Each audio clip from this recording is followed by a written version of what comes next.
India में रहकर अगर आप हायर स्टडीज़ करना चाहते हैं और आपको एजुकेशन लोन की रिक्वायरमेंट है तो आपको 3 कैटेगरीज़ में एजुकेशन लोन बैंक प्रोवाइड करवाती है।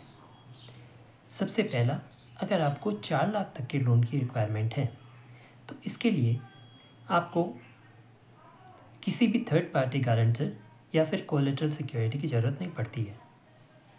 इसमें आपको 100% लोन अमाउंट बैंक देता है।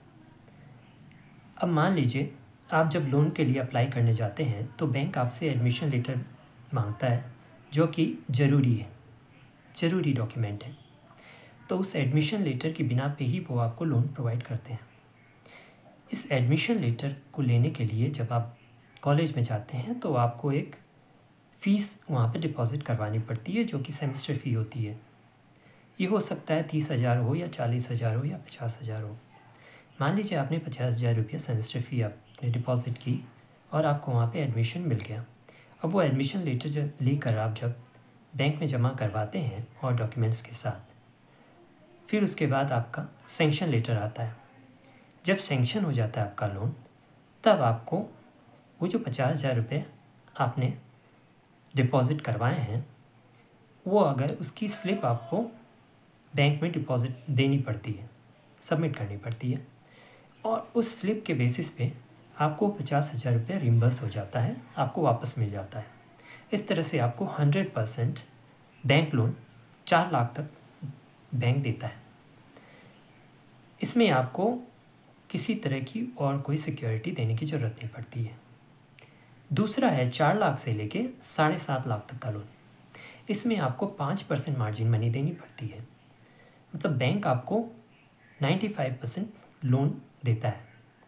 इसमें आपको थर्ड पार्टी गारंटर या फिर किसी कोलेटरल सिक्योरिटी की कोई ज़रूरत नहीं पड़ती है। आपके जो पेरेंट्स होते हैं वो आपके साथ को बोरोवर्स होते हैं और आपको ये लोन आसानी से मिल जाता है। इसमें भी सेम प्रोसेस है, आपको एडमिशन लेटर बैंक में जमा देना होता है और एडमिशन लेटर तभी मिलता है जब आप एक सेमेस्टर की फ़ीस वहाँ पे जमा करवाते हैं। तो मान लीजिए आपकी हॉस्टल फ़ीस और सेमेस्टर फ़ीस लेके 1 लाख रुपये है और आपने 1 लाख रुपये वहाँ पे जमा करवाए और आपको एडमिशन लेटर मिल गया और आपका टोटल लोन अमाउंट 7 लाख रुपये है। तो 7 लाख रुपये का 5% होता है 35,000 रुपये। तो बाकी के जो 65,000 रुपये होते हैं, जो आपने टोटल 1 लाख रुपये जमा करवाए हैं, उसमें से 35,000 काट के 65,000 रुपये होते हैं, वो बैंक आपको रिम्बर्स कर देता है। जब आप वो जो आपने फ़ीस पेमेंट किया है उसकी जो आप कॉलेज से स्लिप लेके आते हैं, वो आप जब सबमिट करते हैं बैंक में तो आपको 65,000 रुपये रिम्बर्स हो जाता है जब आपका लोन सेंक्शन होता है। तीसरी कैटेगरी आती है 7.5 लाख से ऊपर तक का लोन। इसके लिए आपको 15% मार्जिन मनी बैंक को देनी पड़ती है। मतलब आपका 85% बैंक लोन ही अप्रूव होता है। इसके अंदर आपको थर्ड पार्टी गारंटर और कोलेटरल सिक्योरिटी की भी ज़रूरत पड़ती है और कोलेटरल सिक्योरिटी जो होती है वो 100% ऑफ बैंक लोन होती है। इन तीनों कैटेगरी में आपको ये लोन मिल सकता है। उसमें भी सेम प्रोसेस है, आपको रिम्बर्समेंट मिल जाता है जब आप एडमिशन लेटर लेके आते हैं और आपका जब लोन सेंक्शन होता है तब आप जब बैंक को वो डॉक्यूमेंट्स प्रोवाइड करते हैं, आपकी एडमिशन स्लिप वगैरह और आपका डिपॉज़िट जो होता है कॉलेज में, वो जब आप सबमिट करते हैं तो आपको बाकी के पैसे वहाँ पे रिम्बर्स हो जाते हैं।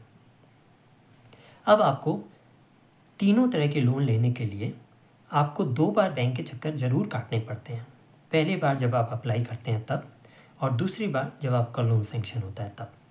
इस बीच अगर बैंक वाले आपको कोई डॉक्यूमेंट्स की और रिक्वायरमेंट्स होती है तो वो आपको बुलाते हैं, तब आपको जाना पड़ता है। ये आपका लोन 15 से 20 दिन में सेंक्शन हो जाता है। अगर मान लीजिए आपने 7.5 से ऊपर का लोन अप्लाई किया है तो आपको अपने गारंटर को भी साथ लेके जाना पड़ता है, अपने पेरेंट्स को भी साथ लेके जाना पड़ता है और ख़ुद भी आप जाते हैं। और अगर आपने 4 लाख से लेके 7.5 लाख तक का लोन अप्लाई किया है तब आप पेरेंट्स के साथ आप जाएंगे 2 बार। इस तरह से आपका ये पूरा लोन प्रोसेस है। दूसरी बात, आपका ये जो लोन होता है इसमें बैंक मैनेजर सिर्फ पेपर्स आपके सबमिट करवाता है और ये हेड ऑफिस को भेजता है। जो भी सैंक्शन की प्रक्रिया होती है वो हेड ऑफिस में ही होती है। इसमें बैंक मैनेजर कुछ नहीं कर पाता है। सेंट्रल गवर्नमेंट ने एक प्रावधान रखा है कि जो भी एजुकेशन लोन है इसके लिए प्रायोरिटी बेसिस पे काम किया जाए। तो बैंक आपको ये लोन बहुत ही आसानी से दे देता है अगर आपका सिविल स्कोर सही है तो, और आपके सारे पेपर्स पूरे हैं तो। इन 3 तरीके से 3 कैटेगरी में आपको एजुकेशन लोन मिलता है। धन्यवाद।